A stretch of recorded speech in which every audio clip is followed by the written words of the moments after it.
Hola, ¿qué tal? Sean todos bienvenidos nuevamente a este canal Familias en Roca, canal donde podrás encontrar contenido referente a familia y a crianza e infancia. Para mí es un privilegio que puedas estar acá escuchando por algunos minutos conceptos que creo muy importantes y que te pueden ayudar mucho al momento de disciplinar y criar a tu hijo. Em, bueno, antes de pasar al tema, quiero invitarte a que te suscribas, por supuesto, a nuestro canal, a que le des me gusta y que puedas comentarnos si es tu deseo referente al tema del día de hoy. Y antes, también comentarte, antes de pasar al tema, comentarte que nos puedes escuchar como formato podcast, como audio, en las diferentes plataformas, en la que más te guste, ya sea en Spotify, en Google Podcast, Apple Podcast, Anchor, y otros, y otras plataformas. Así que eso, bueno, vamos a entrar de lleno al tema del día de hoy.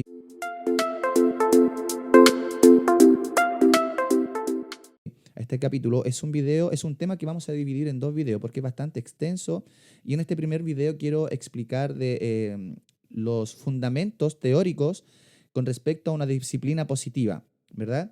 Y eso es lo que vamos a tratar el día de hoy en algunos minutos. Espero te puedas quedar hasta el final y que te pueda servir mucho, por supuesto, lo que vamos a conversar y a plantear el día de hoy. Lo primero, el primer concepto que quiero compartir contigo es que necesitamos rescatar el significado que le damos a la palabra disciplina.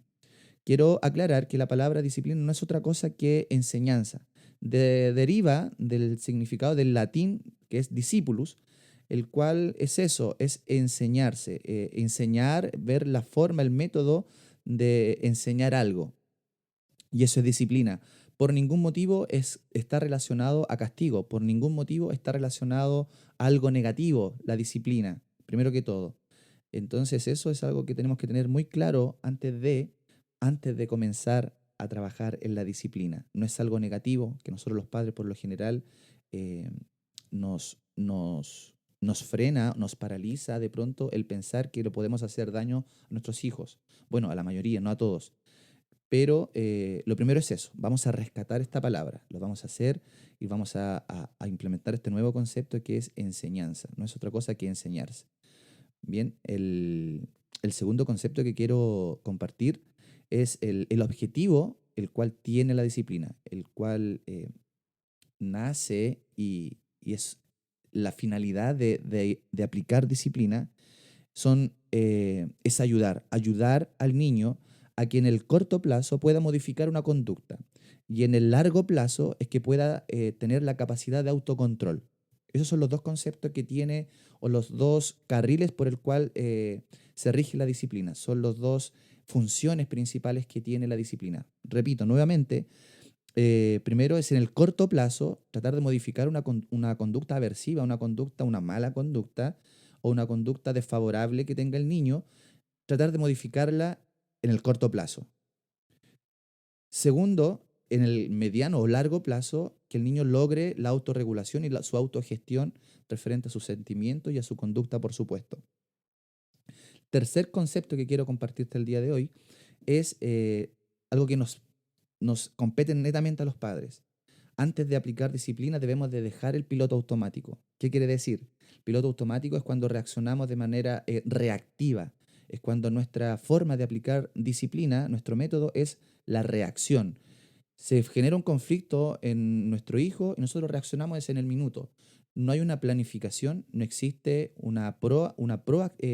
proactivación, no se ponen límites anteriores. Los límites se ponen antes de que se genere el conflicto, para que el niño sea consciente de que tal conducta va a tener una consecuencia, por ende no reaccionamos en el minuto de forma reactiva, aplicando y recurriendo a las pocas o casi nulas herramientas que podamos tener en la mayoría de los casos, que son los gritos, la ira, el enojo, el castigo, los golpes, en la mayoría de los casos. Entonces, si nuestro kit de herramientas para poder aplicar la disciplina se reduce a eso, no vamos a tener muy buenos resultados.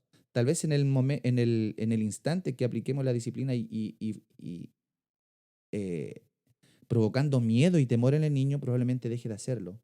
pero no va a ser un aprendizaje, un aprendizaje interiorizado en el niño, sino que va a ser a raíz del temor, del miedo.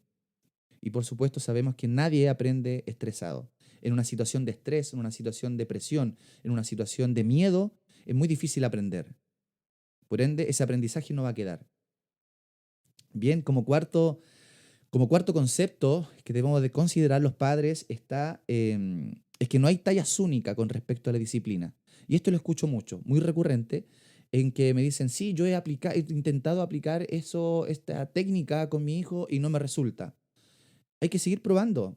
Cada niño tiene un carácter, tiene un desarrollo, una madurez propia. Por ende, lo que resulta en un niño no necesariamente va a resultar en el tuyo. Eso es algo que nosotros los padres debemos de entender eh, y tratar de que nuestra expectativa sea aterrizada con respecto, primero, a su desarrollo, a la edad, a su madurez, al entorno, a todos esos componentes periféricos que rodean a un niño. Entonces, lo que, lo que tú aprendiste, ya sea en un libro, en un taller, en una terapia, en lo que sea, y tú a lo mejor lo trataste de implementar en tu niño y no te resultó, hay que probar otras alternativas. Hay que seguir probando hasta que llegue esa técnica que lograste descifrar y que es efectiva con tu hijo o con tu hija. Eso es algo muy importante. Con respecto a la disciplina o a las técnicas de disciplina, no existen tallas únicas ni recetas mágicas. Es que yo leí esto y esto es lo que me tiene que dar resultado y si no me da resultado me frustro y no lo sigo intentando y no soy perseverante. Eso es algo que nosotros los padres, por supuesto, debemos de considerar y atender. También los padres, nosotros, antes de aplicar la disciplina o durante y después, les sugiero realizar unas preguntas. Primero, lo creo haberlo compartido en algún otro video, en algún otro episodio, es que detrás, esto debemos entenderlo muy bien, detrás de cada conducta hay un sentimiento o una emoción. Detrás de cada conducta hay una emoción. Si hay una conducta inadecuada, tenemos que preguntarnos, ¿qué hay detrás de esa conducta? ¿Qué es lo que está sintiendo? ¿Por qué está actuando así mi hijo? Son preguntas que debes hacerlo antes de intervenir y de aplicar la disciplina. La segunda pregunta es, ¿qué lección puedo enseñar a raíz de ese conflicto? Se generó un conflicto, el niño golpeó o mordió a otro niño. Luego obviamente hay que intervenir, sacarlo del lugar, lo he explicado en algunas otras ocasiones, sacarlo del lugar, retirarlo, darle alguna cosa que hacer, ocuparlo. eh, Luego, durante ese proceso, el padre debe reflexionar. ¿Qué está sintiendo mi hijo? ¿Por qué fue movido a morder al niño? Segundo, ¿qué le pretendo enseñar al momento de disciplinarlo? ¿Qué pretendo enseñarlo? Y luego el cómo lo voy a enseñar. ¿Cuál es el modo de enseñar ese mensaje, ese concepto, esa nueva conducta? ¿Cómo redireccionamos desde el conflicto hacia una solución? Son preguntas que debemos hacernos cada vez después de aplicar una disciplina o antes o durante el proceso. Eso es muy importante. Ese como quinto punto. Como sexto punto, eh, la conducta de pronto de un niño no es la adecuada, no porque no quiera. Repito, la conducta de un niño a veces no es la que nosotros pretendemos, no es la adecuada, no es porque el niño no quiera, sino que porque no puede, es porque no puede de pronto tener esa conducta esperada que nosotros pretendemos que tenga dentro de alguna situación. ¿Por qué? Porque cuando nosotros los papás entendemos que durante los primeros años de vida, el niño está dominado principalmente por su cerebro inferior, perdón, que es la que está relacionado a, la, a las actividades de supervivencia, que es la huida, que es el llanto, que es la paralización, que son los aspectos de supervivencia, por supuesto que durante todos sus primeros años de vida, de desarrollo, su conducta va a estar sometida respecto a su cerebro inferior, porque su cerebro superior, que es el área prefrontal, donde está la toma de decisiones, la organización, la planificación y ese tipo de cosas, la evaluación de las situaciones, aún está en desarrollo, aún está muy inmaduro. Y por supuesto, es imposible pedirle a un niño que analice una situación si lo que su cerebro le está dictando, le está diciendo es que tiene que reaccionar respecto a sus emociones primitivas. Entonces, cuando nosotros entendemos esto, de alguna manera descomprimimos nuestras expectativas y nuestras expectativas son mucho más realistas. Entonces, esperar que el niño sea un mini adulto y que sepa comportarse en la iglesia, en el colegio, en algún lugar específico donde a lo mejor tiene que guardar compostura, ese tipo de cosas, es una expectativa muy alta y por supuesto es muy difícil que pueda lograrse. Entonces, cuando sugiero hacer conciencia respecto a su estado de maduración. Y como decía anteriormente, cada niño tiene un nivel de maduración determinado y que no, independiente de dos niños tengan la misma edad, cursen el mismo nivel escolar, es totalmente diferente el uno del otro. Y es afectado también este nivel de maduración por su entorno, por el entorno donde él crece, llamemos entorno hogar, colegio, vecindario, etcétera. Y como séptimo y último concepto que quiero compartir el día de hoy contigo es ¿por qué no es aconsejable el golpear a los niños? ¿Por qué no es aconsejable el maltrato físico? Y voy a detenerme nuevamente y hacer alusión a lo que es el funcionamiento cerebral. Cuando yo golpeo a un niño, o cuando tú golpeas a tu hijo, su cerebro le manda un mensaje que el golpear, por supuesto, lo interpreta como una amenaza. Eso es lo que hace su cerebro. Pero a la vez, su cerebro primitivo también tiene la tendencia a buscar cobertura, a buscar el cuidado de sus padres, a sentirse protegido por su imagen paterna, materna, que son sus padres.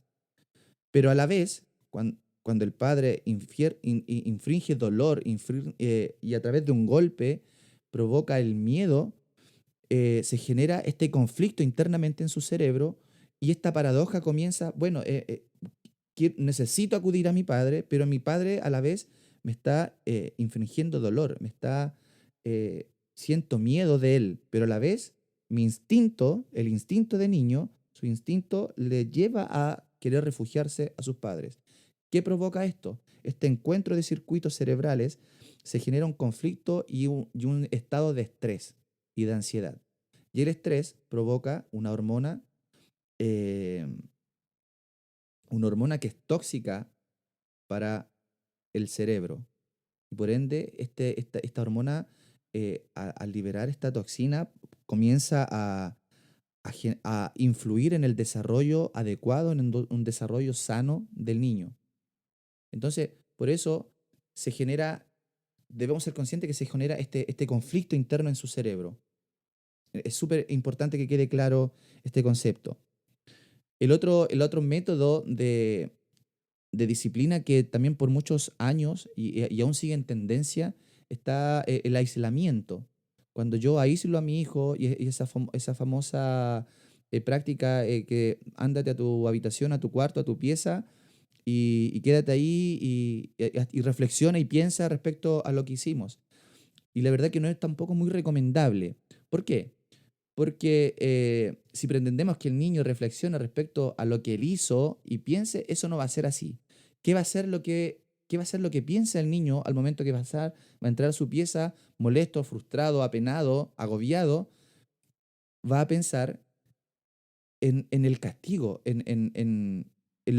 cómo lo hizo sentir el padre. Eso va a ser lo que va a estar pensando. En lo malo que fue el padre al mandarlo como castigado a su pieza. Eso es lo que va a estar pensando el niño. Y si le vamos a estar enviando el mensaje de que solamente cuando tenga un comportamiento adecuado va a ser merecedor de nuestro amor y de nuestra compañía.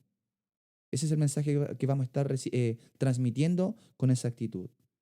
En vez de que el mensaje debiera ser que pese a su actitud, vas a tener nuestro amor y nuestra compañía incondicionalmente. El famoso concepto en las buenas y en las malas. Ese es el mensaje que debemos transmitir a nuestros hijos. Por eso de pronto el aislamiento provoca esta desconexión entre lo que realmente queremos transmitir, que es corregir una conducta, versus el mensaje real que entregamos. Le estamos diciendo, cuando mejores tu comportamiento, vas a ser merecedor o acreedor eh, o vas a ser apto de recibir mi amor y compañía. Si no es así, no lo vas a recibir. Y me imagino que ese mensaje no queremos entregar a nuestros hijos. Entonces, acabo de explicar a, a grandes rasgos el por qué no se sugiere los golpes a los niños. ¿Qué pasa en su cerebro? Este conflicto, esta paradoja de mi padre es quien me protege, pero a su vez provoca dolor y provoca temor en mí. Entonces, estas conexiones neuronales, estos dos circuitos, se enfrentan entre sí y provocan estrés al querer solucionar, al querer decodificar esa emoción, ese sentimiento que provoca. ¿Qué hago? Me da miedo, pero es él. Mi instinto le dice, el instinto de niño le dice que la imagen paterna, sus padres son quien debieran protegerlos y cuidarlos. ¿Por qué no es sugerible tampoco el aislamiento? Porque a través del aislamiento, del famoso el rincón del pensamiento, la silla del rincón, y ese tipo de cosas no hacen más que otra cosa que avergonzar al niño. No hacen otra cosa que eh, crear pensamientos negativos hacia la persona que produjo ese momento de vergüenza. Si es el padre, si es el profesor, si es el maestro, cualquiera sea la persona, en eso va a estar pensando, no en el acto, no en la situación que a lo mejor produjo, en su equivocación, en su error. No va a estar pensando en eso. Va a estar pensando en que su padre fue malo, fue en haberlo castigado de esa manera. Y no queremos enviar ese mensaje. El mensaje que debemos enviar a nuestros hijos es que en las buenas y en las malas vamos a estar con ellos. Que si su comportamiento no es el adecuado, no lo dejamos de amar, pero sí, por supuesto, debemos hacer algo al respecto para poder modificar esa conducta. Pero el amor es incondicional. Te dejo invitado para el próximo video donde estaremos hablando respecto ya a temas más concretos como base de los 7 puntos que acabo de compartir contigo, pero vamos a entrar ya en tierra derecha y tocando un poco más profundo cada uno de estos temas. Así que te dejo invitado para el próximo video o capítulo y te mando un gran abrazo deseando que Dios te bendiga mucho.